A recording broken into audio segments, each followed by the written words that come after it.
আসসালামু আলাইকুম ওয়া রাহমাতুল্লাহি ওয়া বারাকাতু। আপনি কি জানেন কুরবানি শুধু একটি পশু জবাই নয়, বরং এর পিছনে রয়েছে এক গভীর বিস্ময়কর রহস্য আর আল্লাহর নৈকট্য লাভের অসাধারণ সুযোগ। আজকের ভিডিওটিতে কুরবানি কেন করা হয়, কুরবানি করার রহস্য কি, এ সম্পর্কে গুরুত্বপূর্ণ বিষয় নিয়ে আলোচনা করা হবে।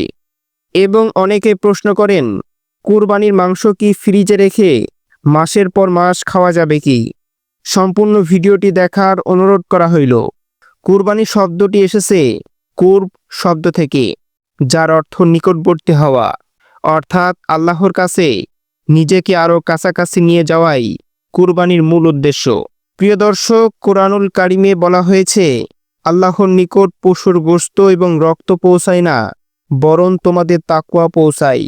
প্রিয় দর্শক, এর মাধ্যমে আমরা প্রমাণ করি যে আমরা আল্লাহর নির্দেশের সামনে নিজের ভালোবাসা, সম্পদ এবং চাওয়াকে উৎসর্গ করতে প্রস্তুত।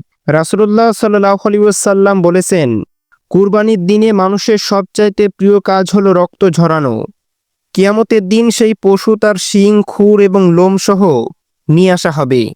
রক্ত মাটিতে পড়ার আগেই তা আল্লাহর দরবারে পৌঁছে যায়। প্রিয় দর্শক, ভাবুন তো, আপনি যখন কুরবানি করেন তখন সেটি শুধু দুনিয়াতেই নয়, আখিরাতেও আপনার আমলনামায় লেখা হয়। কুরবানির প্রথম ইতিহাস শুরু হয়েছিল হযরত ইব্রাহিম আলাইহিসসালাম এবং হযরত ইসমাইল আলাইহিসসালামের মাধ্যমে, যেখানে একজন পিতা তার ছেলেকে আল্লাহর জন্য কুরবান করতে প্রস্তুত হয়েছিলেন।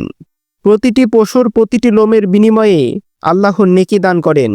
যারা কুরবানি করে তাদের জন্য সেই পশুর প্রতিটি অঙ্গই সুপারিশকারী হবে। এমনকি গরিবের মাঝে কুরবানির গোশত বিলানো আল্লাহর রহমতের দ্বার খুলে দেয়।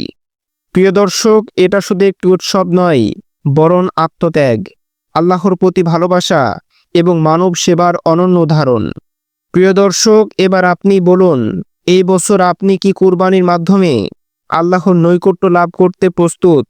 অনেকে প্রশ্ন করেন, কুরবানির মাংস কি ফ্রিজে রেখে মাসের পর মাস খাওয়া যাবে কি? ইসলাম আমাদের মাংস সংরক্ষণে নিষেধ করে না।